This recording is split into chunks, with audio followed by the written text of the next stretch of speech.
Today we will discuss about a lives of this storm, and you know that this is a short story written by Yo Lalitambika Antarajanams. So first we will know about Lalitambika Antarajanam. So she was born in 30 March and in 1909 and died 6 February 1987.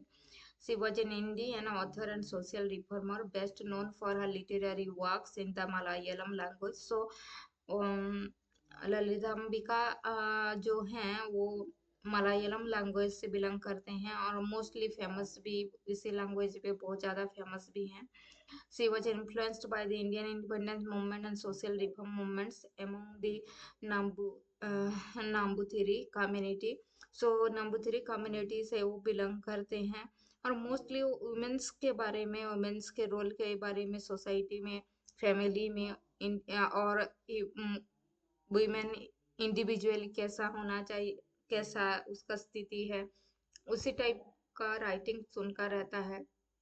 और उनका works अगर हम लोग देखेंगे तो short stories, poem, children's literature, novels ये सब लिखते हैं. मोस्टली मलयालम लैंग्वेज में लिखा हुआ है, बाद में उसको ट्रांसलेटेड किया गया है. और केंद्र साहित्य अकादमी और केरला साहित्य अकादमी उनको मिला था 1977 में. वही फर्स्ट नोबेल जो है अग्निसाक्षी. फिर उनका अवार्ड्स एंड ऑनर्स है यहाँ पे. तो पहले हम लोग समरी ऑफ द स्टोरी देखेंगे. A leaf in the storm, a short story by Lalithambika Antharjanam is a layered narrative that brings together the themes of violence, gender and partition. So India Pakistan जो partition हुआ था उसी टाइम में women का situation कैसा था उसके बारे में यहाँ पे लिखे हैं. वहाँ पे तो यहाँ पे जो प्रोटोगोनिस्ट है ज्योति. सो ज्योति जो एक वुमेन था, यंग वुमेन थी और वो विक्टिमाइज्ड थी पार्टीशन में और वो एब्डक्टेड रेप्ड थे. रेप्ड हुआ था उनका. और जब मतलब स्टोरी स्टार्ट होता है तो ज्योति को एज माने एक प्रेग्नेंट लेडी था. Now, the partition of 1947 was accompanied with the horrifying violence that included mass rape and murder. तो वहाँ पे क्या हुआ था, मास मर्डर और रेप हुआ था. और ऐसे भी हुआ था कि वुमेन लोगों को फोर्सफुली मतलब मास सुसाइड करने के लिए फोर्स भी किया गया था. और उसी टाइम में 1947 जो पार्टीशन हुआ था तो एक्सचेंज हो रहे थे.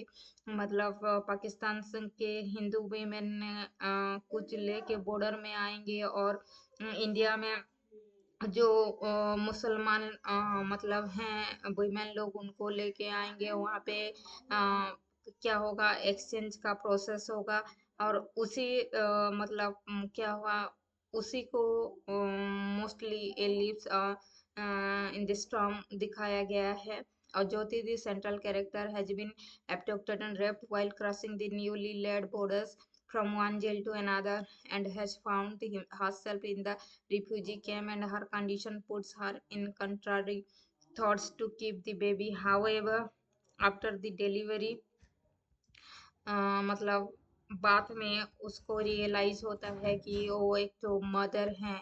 और मतलब जो उनका प्रेगनेंसी को खुद बताती है कि ये वायलेंस है और वायलेंस हिट से मैं प्रेग्नेंट हुई हूँ. तो उसको मतलब बेबी को जन्म देना वो पसंद नहीं करती थी और मतलब खुद को भी हेट्रेट कर रही थी.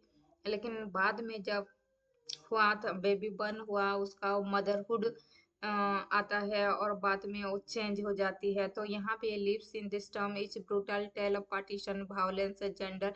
द स्टोरी प्रोटैगनिस्ट ज्योति और Jyotirmayi Devpal, a young Sikh women who is raped along with the 15 other women while crossing the border from Pakistan to India about the partition. So ये ज्योति के बारे में लिखा हुआ है. At the refugee camp in India, a pregnant Jyoti struggling to accept her fate and the child growing in her womb She terms the seed of damnation.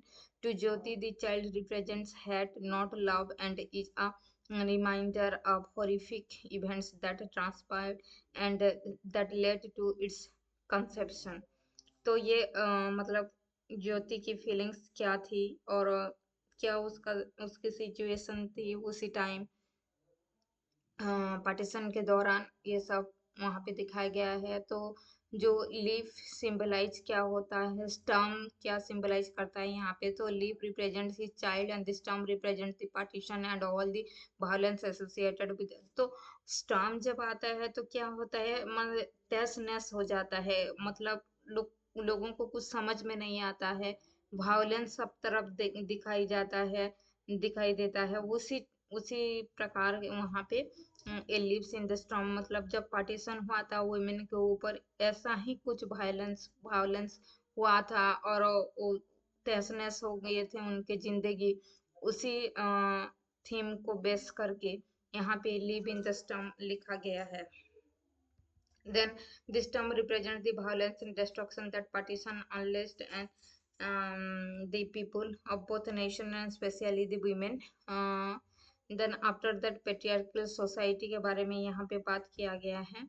Then the motive of the tree appears multiple times in the story. The tree represents a woman who grows, nurtures, and remains bent but unbroken despite the violence. So women क्या होता है, जैसे एक tree खड़ा हुआ होता है तो स्ट्रॉन्ग आने से उसका ब्रांचेस मतलब तहस नहस हो जाता है, ब्रांचेस निकल जाता है लेकिन खुद खड़ा रहता है। उसी टाइप का वुमेन भी मतलब स्ट्रांग बन के खड़ा रहता है, उसको सिंबलाइज किया गया है। So this is about your live in the storm and I think this will helpful for your examination. Thank you.